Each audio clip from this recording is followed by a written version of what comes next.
에훗 후에는 아낫의 아들 삼갈이 있어 소 모는 막대기로 블레셋 사람 600명을 죽였고 그도 이스라엘을 구원하였더라. 에훗 후에는 아낫의 아들 삼갈이 있어 소 모는 막대기로 블레셋 사람 600명을 죽였고 그도 이스라엘을 구원하였더라. 아멘. 네, 아멘. 자, 같이 인사합시다. 하나님이 하실 것입니다. 이렇게 인사합시다. 네, 네. 자, 오늘 성경 본문은 한 절인데 제가 이 한 절을 넘어갈까 설교할까 고민하다가 분명히 한 절 안에도 하나님이 우리에게 주시는 메시지가 있겠지 하고 같이 연구했고 또 여러분과 오늘 함께 나누기를 원합니다. 자, 우리는 우리의 삶에 문제가 생겼을 때 이 문제를 해결함으로 우리의 삶을 정상으로 만들어 놓으려고 합니다. 그러니까 우리의 만약에 육체가 아프면 뭐 운동을 통해서든지 좋은 음식을 먹어서 또 몸이 너무 심하면 의사를 찾아가서 치료를 받음으로 우리의 삶을 정상으로 회복시켜 놓으려고 합니다. 또 정신이 아플 때는 누구 찾아가죠? 상담가나 정신과 의사를 찾아가서 우리의 정신을 정상으로 만들어 놓으려고 합니다. 자, 그런데 이런 치료를 통해서 육체와 정신이 정상이 되었어도 만일 그 사람이 살아가는 그 삶의 방식 자체가 문제가 있다면 또 다시 예전처럼 몸이나 정신에 문제가 온다는 것입니다. 그러니까 아무리 몸을 잘 고쳐도 내 삶의 방식 자체가 고쳐지지 않으면 이전으로 다시 돌아갈 수밖에 없다는 것입니다. 자, 그래서 사람들에게 어떤 육체적, 정신적 질병이 있을 때 예수님은 이 땅에 오셔서 이 환자들을 치료해 주시면서 다 치료하시고 난 이후에 그들을 보내시면서 하시는 말씀이 있어요. 더 심한 것이 생기지 않게 다시는 죄를 범하지 말아라 그랬습니다. 자, 이 내용이 어디에 나오는 내용이죠? 얼마 전에 양 목사님이 설교하신 38년 된 병자를 고친 그 베데스다 목가에서 일어났던 일이었죠. 예수님이 38년 된 병자를 치유하신 이후에 그를 보내시면서 더 심한 것이 걸리지 않게 다시는 죄를 범하지 말아라 그랬습니다. 여기서 죄를 범하지 말아라 할 때는 우리가 배운 대로 하마르티아입니다. 그러니까 관역을 빗나간 것입니다. 자, 이 사람은 어떻게 관역을 빗나갔을까요? 제가 오늘 본문을 깊이 다루진 않고 여러분들이 한번 살펴보았기 때문에 이 사람은 자신의 병이 낫지 못하는 이유가 천사가 내려왔을 때 무리동할 때 거기에 먼저 들어가야 되는데 거기에 먼저 들어가지 못해서 자기는 지금까지 낫지 못하고 이렇게 고생하고 있다는 것입니다. 지금 이 38년 된 병자 앞에 누가 있죠? 구원자 대신 예수님이 계세요. 그리고 예수님이 분명히 어떤 질문을 하셨냐면 내가 낫고자 원하느냐라고 물었으면 그분을 구원자로 알아보고 내가 낫고자 원합니다라고 했으면 병이 바로 치유가 되어지는데 이 사람 하는 말이 아주 웃긴 말을 하죠. 그때 나를 못에 넣어주는 사람이 없어 내가 가는 동안 다른 사람이 먼저 내려가서 내가 낫지 못한다라는 거예요. 나를 못에 넣어주는 사람이 없어요. 내가 가는 동안 다른 사람이 먼저 내려가서 내가 거기에 도달하지 못하기 때문에 치유함을 받지 못한다라는 것입니다. 여러분, 이 환자의 문제가 뭔지 아시겠어요? 저는 이 본문을 보면서 예전부터 전도사 때 또 목사 또 우리 목동만석교회에서 이 목사님이 이 설교를 여러 번 하셨는데 이 본문의 의미가 정말 다 밝혀진 것일까? 너무나 많은 메시지가 이 안에 들어있어서 더 많이 알고 싶었고 우리가 이전에 양 목사님을 통해서 들었지만 그 안에는 더 우리가 살펴보아야 할 메시지, 안식일에 관한 메시지도 있고 또 특별히 지금 이 사람의 문제는 뭐였냐면 베데스다가 뜻이 뭐였죠? 은혜의 집, 자비의 집이에요. 은혜의 집에서 자비의 집에서 이 사람은 지금 행위를 붙들고 있는 것입니다. 자, 무슨 말인지 아시겠죠? 자기가 있는 곳은 은혜의 집인데 그가 붙들고 사는 것은 행위를 붙들고 산다라는 거예요. 자, 여러분, 부모와 자녀 사이는 은혜의 집이에요. 부모와 자녀 사이가 은혜의 집입니다. 그럼 만일 자녀가 배가 고파요. 배가 고플 때 엄마한테 뭐라고 말하면 되죠? 엄마, 밥 줘. 그러면 돼요. 용돈이 없으면 아빠, 용돈 줘. 그러면 돼요. 왜냐하면 그곳은 은혜의 집이기 때문에 그래요. 그런데 우리가 만일 엄마 앞에서 엄마 내가 뭘 하면 밥 줄 거야? 아빠, 내가 뭘 하면 용돈 줄 거야 라고 하면 부모와 자녀 사이에 지금 문제가 생기는 거예요. 그러니까 자기 스스로 부모 앞에서 죄를 짓는 행위입니다. 자기가 부모와 나 사이의 관계를 깨버리는 행위예요. 은혜의 집에서 지금 뭘 해야지 내가 용돈을 받을 수 있고 뭘 해야지 지금 밥을 먹을 수 있냐라는 것은 자기가 지금 부모와 어떤 관계에 있는지를 모르기 때문에 그렇게 접근하는 것입니다. 마치 지금 38년 된 병자가 구원자 되신 예수님 앞에서 그렇게 주님을 대하는 거예요. 하나님 아버지와 자녀와의 관계 속에서 우리가 지금 살아가고 있습니다. 하나님은 우리의 창조주요, 우리는 그의 자녀예요. 그런데 이 관계 속에서 사람들은 그래요. 내가 행복하기 위해서 내가 뭘 하면 되겠습니까? 라는 문제로 자신의 행복의 문제를 풀어보려고 하는 것입니다. 지금 자신이 행복하지 못한 이유는 내가 뭘 하지 못해서, 내가 지금 뭐 좀 하려고 하는데 나를 도와주는 사람이 없어서, 나는 열심히 사는데 내가 먼저 경쟁해서 이겨서 그곳에 도달하지 못하니까 내가 지금까지 이 모양 이 꼴로 삽니다라고 주님 앞에 나와서까지 그런 것들을 구하고 있다라는 거예요. 지금 인간이 불행한 이유는 뭘 하지 못해서 불행한 것이 아니라 아버지 앞에서 자세가 잘못되었기 때문에 불행한 거예요. 잘 들으세요. 왜 불행하다고요? 뭘 하지 못해서가 아니라 하나님 아버지 앞에서 지금 바른 자세, 바른 태도를 갖지 못해서 불행한 것입니다. 아버지께서 하는 것을 자기가 하지 않아서 불행하게 사는 거예요. 그래서 요한복음 5장 17절 그 사건 바로 이후에 어떤 구절이 나오냐면 아버지께서 일하시니 나도 일한다라고 이야기를 해요. 다시 한번 따라합시다. 아버지께서 일하시니 나도 일한다. 운동이나 악기를 할 때 여러분 제일 중요한 게 뭐냐면 저도 잠깐 헬스를 가르쳐 봤는데 무조건 열심히 하는 게 중요한 게 아니에요. 그 운동과 내가 잘 만나야 돼요. 그래서 운동을 하려면 그 운동할 때 자세가 너무 중요해요. 만일 자세를 바로잡지 않으면 힘은 힘대로 들고 몸은 몸대로 아프고 근육도 이상하게 나와요. 지금 여기가 뭐 첼로를 하고 음악하는 사람들이 있지만 첼로를 할 때 무조건 시간을 많이 투자하고 열심히 하는 것보다 자세를 잘 잡아야 돼요. 기초 자세가 잘 돼 있지 않으면 소리는 잘 나지도 않고요. 힘만 들어가요. 그러니까 이게 되게 중요한 말이에요. 우리가 하나님 앞에서 살아갈 때 하나님 앞에서 마음가짐과 자세가 너무 중요하다는 것입니다. 만일 하나님 앞에서 우리 인간이 바른 자세를 갖지 못하면 우리의 인생 연주가 잘 되질 않아요. 그러니까 소리가 잘 나지 않아요.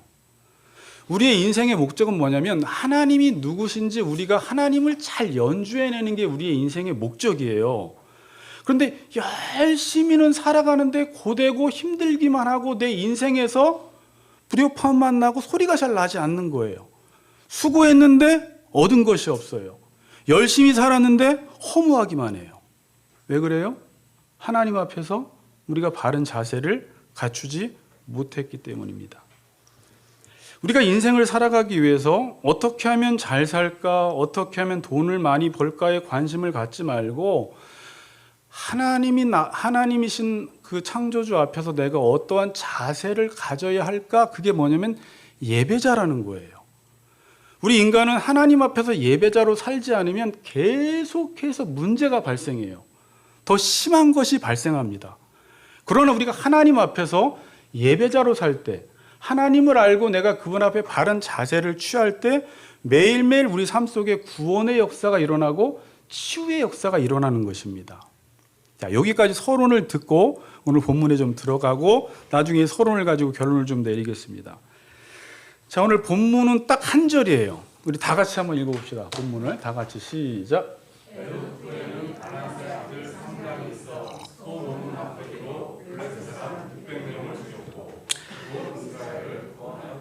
오늘 본문은 간단합니다. 삼갈이 있어 소모는 막대기로 블레셋 사람 600명을 죽였고 그도 이스라엘을 구원했다라는 것입니다.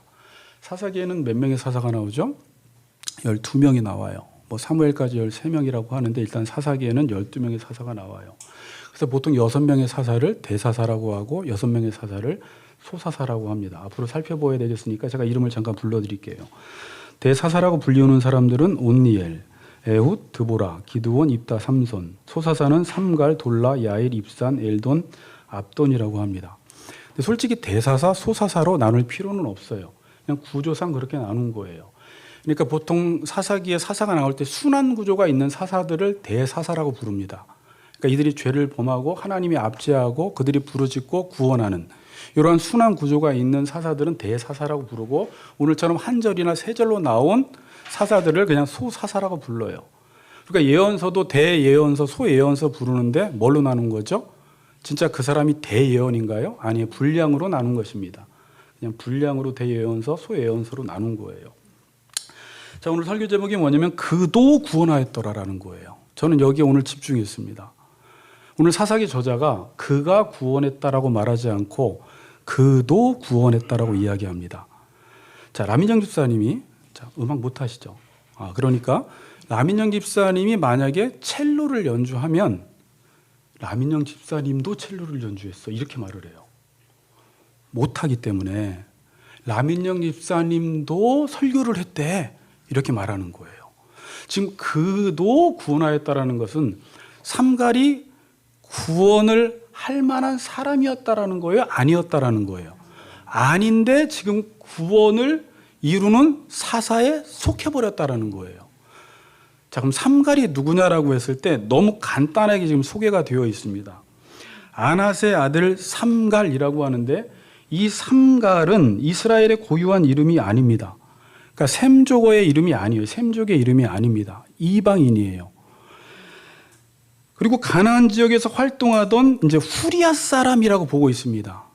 학자들이 이 사람이 어떤 사람이었을까? 이 이름을 언어를 분석해 보니까 가나안에서 활동했던 후리아 사람이었다라고 보고 있고 누구의 아들이라고 하죠? 아낫의 아들이라고 하는데 여기서 아낫은 여신의 이름입니다. 아스다롯의 다른 이름이에요. 그러니까 무슨 말이에요? 삼갈은 이방인인데다가 이방신을 섬기는 사람이었다라는 거예요. 그러니까 이스라엘 사람이 아니었어요. 후리아 족속의 사람이었어요. 아스타롯을 섬기던 사람이었습니다. 그런데 뭘로 블레셋 사람 600명을 죽여요? 오늘 기도할 때 어떻게 알고 삼갈 이야기를 잠깐 우리 강 집사님이 했는데 이게 실은 말도 안 되는 이야기예요. 이 막마드라는 막대기를 제가 찾아봤더니 근데 이 단어가 여기 한 번밖에 나오지 않아요. 다른 데서 용례가 없어요. 대략적으로 학자들은 2에서 2.5m 되는 막대기, 소를 모는 막대기로 봅니다. 끝에 쇠가 달려있다라고 봐요. 여러분 긴 소를 모는 막대기로 블레셋 사람 600명을 이긴다라는 것은 불가능해요. 왜냐하면 그 당시에 가나안 지역은 청동기에서 철기로 넘어가던 시기였어요. 근데 이미 블레셋은 철기 문화가 들어왔습니다. 아주 강한 민족이에요. 그래서 그들의 칼과 창은 다 철이었어요.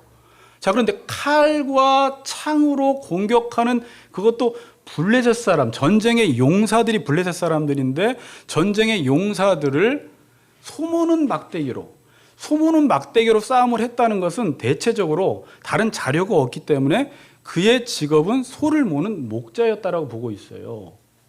우리가 조선시대에도 전쟁이 나면 뭐 갖고 싸워요?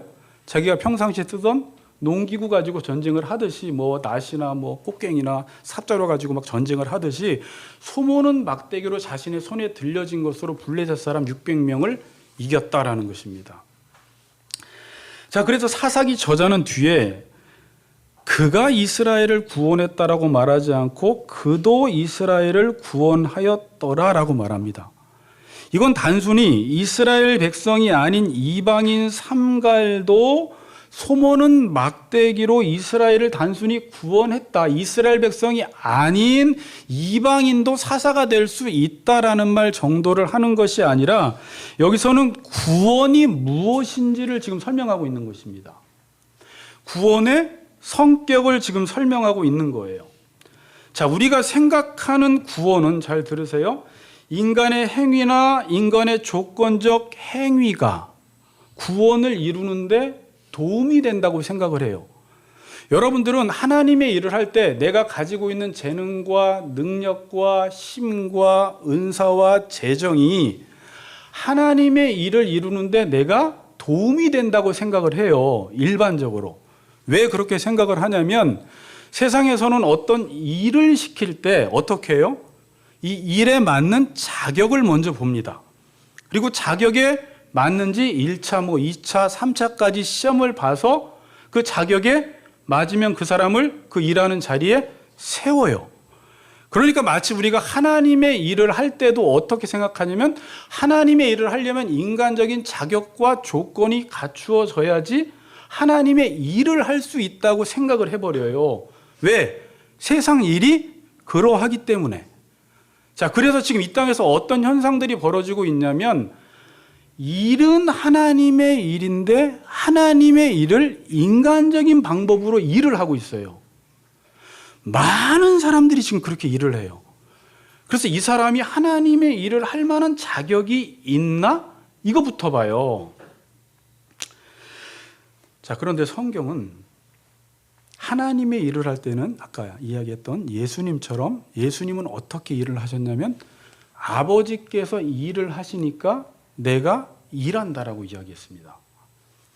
그러니까 예수님은 자기가 어떤 일에 대한 계획을 세우고 목회 계획을 세워서 하나님이 내가 지금 계획한 것을 도와달라고 한 것이 아니라 그분이 이해하고 있던 아버지는 역사 속에서 한순간도 쉬지 아니하고 지금 일을 하고 계시기 때문에 그 아버지께서 일하시니까 나도 그 일을 보고 일을 한다라고 말하는 것입니다. 아버지께서 일을 하시면 그 일은 반드시 이루어집니다.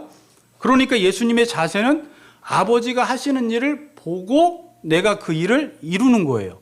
그래서 요한복음 여러분 5장 17절 이후에 이런 내용이 나와요. 예. 자, 이 말은 뭐냐면 아버지의 일을 보고 일한다라는 건 믿음으로 일을 하라는 것입니다. 믿음으로 일을 하라는 거예요. 자, 하나님의 일을 할 때 가장 중요한 것은 하나님이 지금 어떤 일을 하시는가를 보고 내가 그 일을 해야 돼요.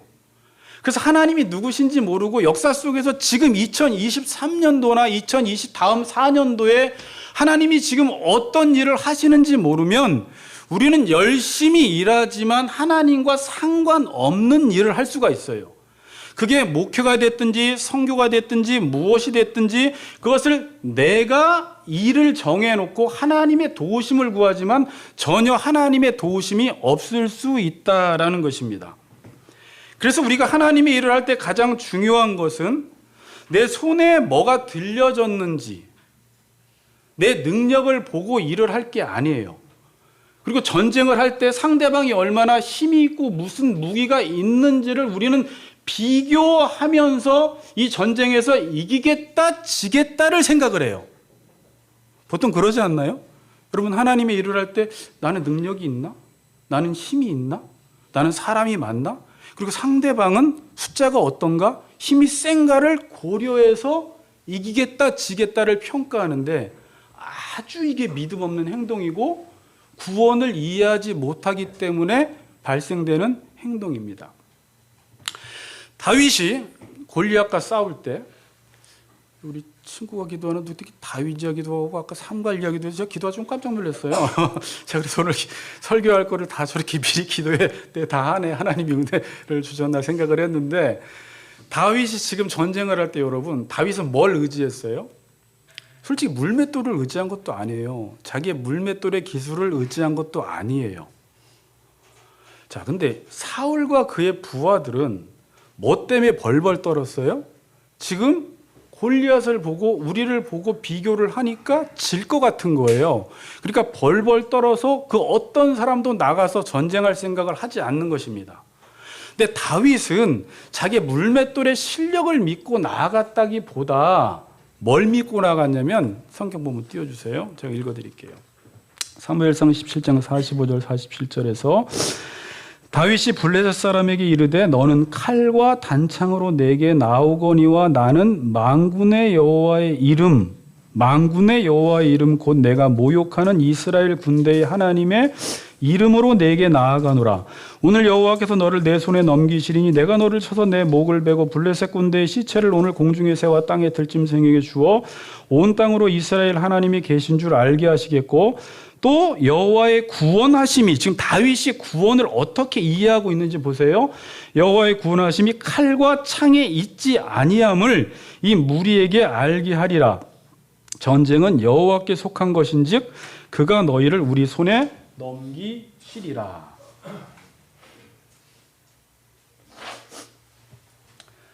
자, 군대에 하나님의 이름으로 나아간다라고 이야기를 하고요. 47절에서는 또 여호와의 구원하심이 칼과 창에 있지 아니함을 이 무리에게 알게 하리라.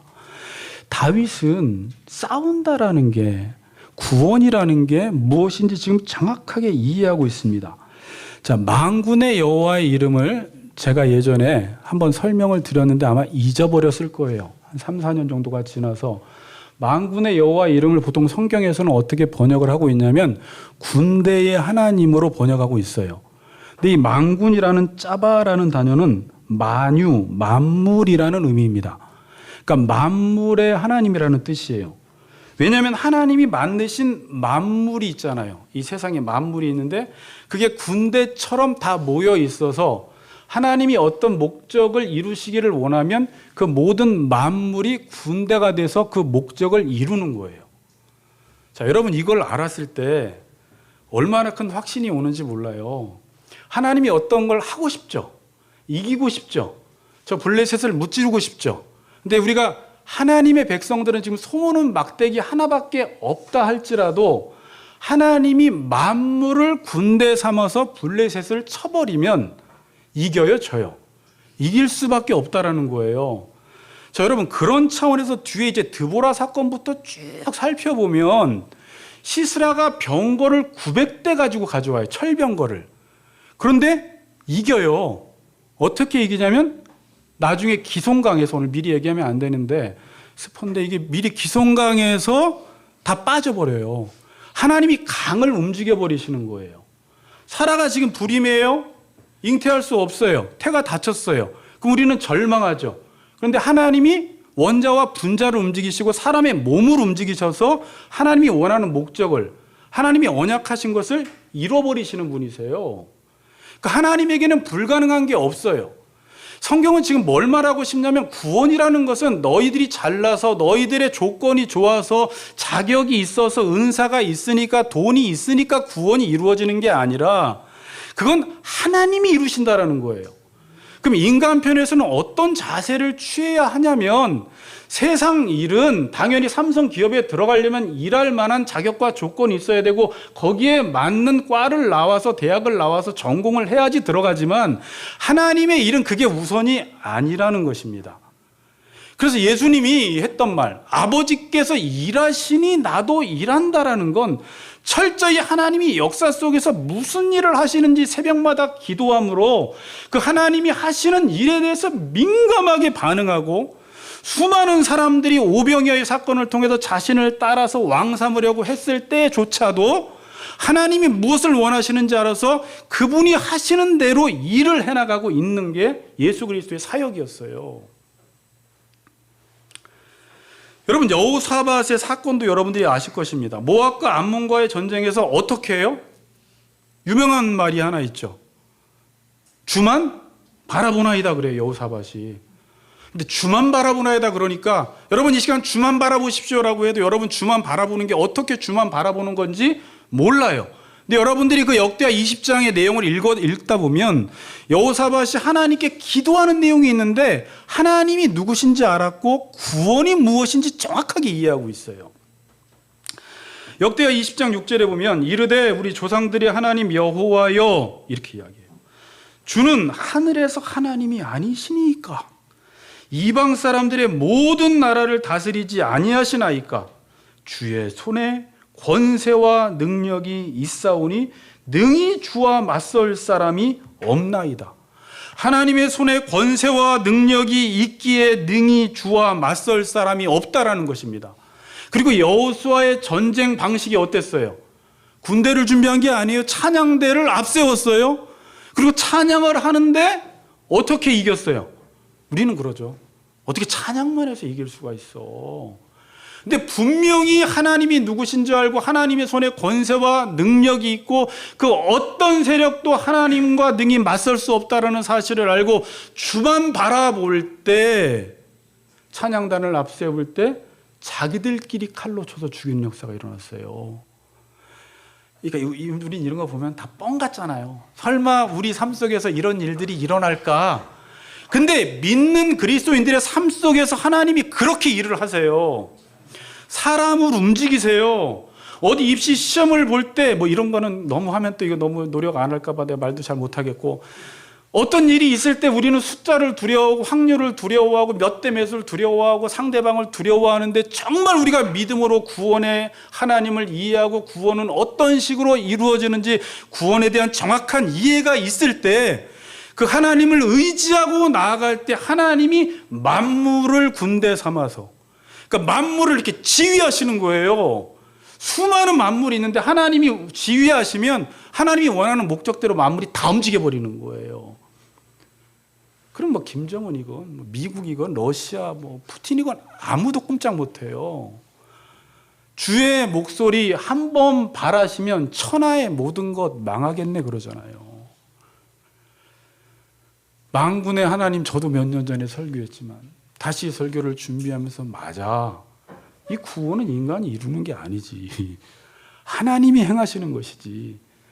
세상 모든 민족이 구원을 얻기까지 쉬지 아니하시는 하나님. 우리는 현상과 보이는 것만을 바라보며 과연 하나님이 살아계시는가? 하나님이 2023년도 한국교회 이렇게 부패된 교회 가운데도 역사하시는가? 우리는 의심할 수 있지만 하나님은 지금도 구원의 하나님으로서 일하고 계시는데, 어찌하면 우리의 탐심이, 우리의 욕심이 그 하나님을 바라보지 못해서 열심히 수고하고 일하지만 마치 38년 된 병자처럼 주님이 우리를 구원하시기를 원하시는데, 주님, 내가 저 경쟁에서 이기기만 하면 내가 성공할 텐데 아무도 나를 도와주는 사람이 없어서 내가 지금 이 모양 이 꼴로 살아갑니다라고 말하지 않는지 여러분들이 한번 생각을 해봐야 돼요.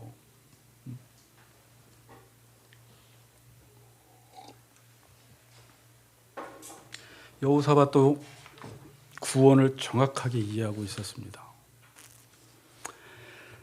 이 여호와가 구원자가 되시는 것입니다. 이 여호와가 구원자이시기에 이방인 삼갈에 소모는 막대기를 붙들면 그 소모는 막대기가 어떤 도구가 돼요? 구원을 일으키는 도구가 돼요.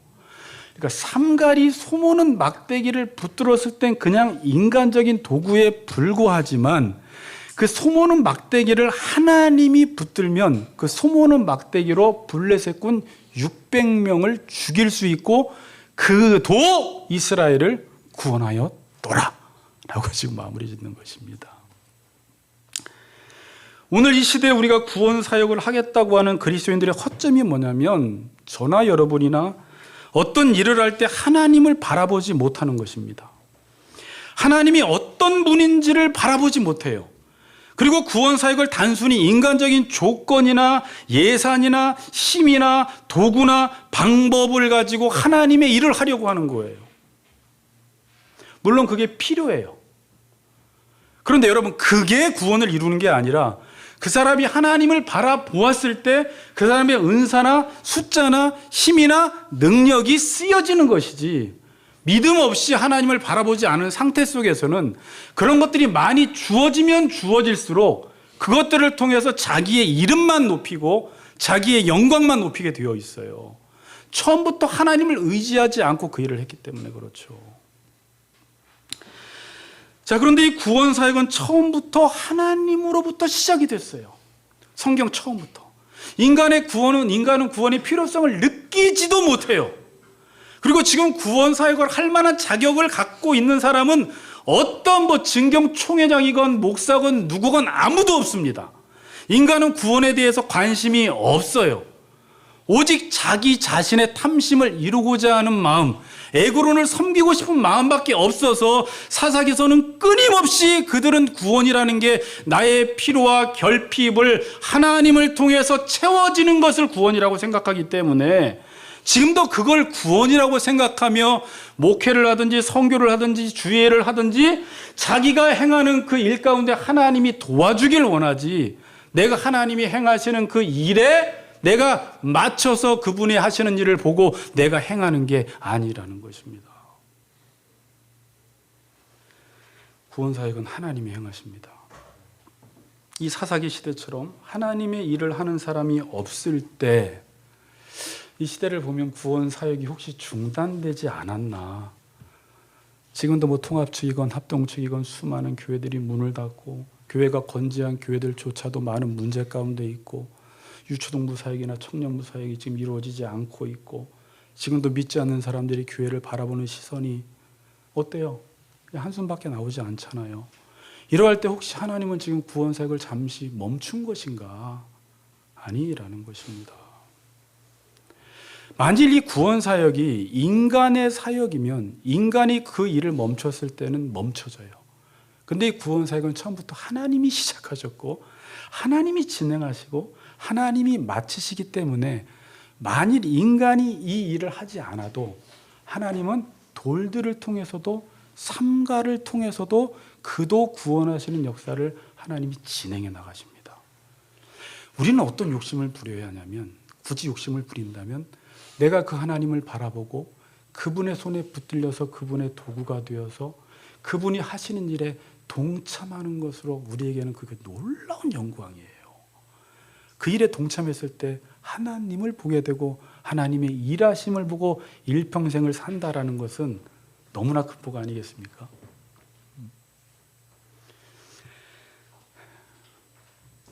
오늘날 우리가 이 시대의 교회와 그리스도인들을 보면 저도 아까 기도했죠. 보여지는 것, 들려지는 것만 보면 아무런 소망이 보이지 않아요.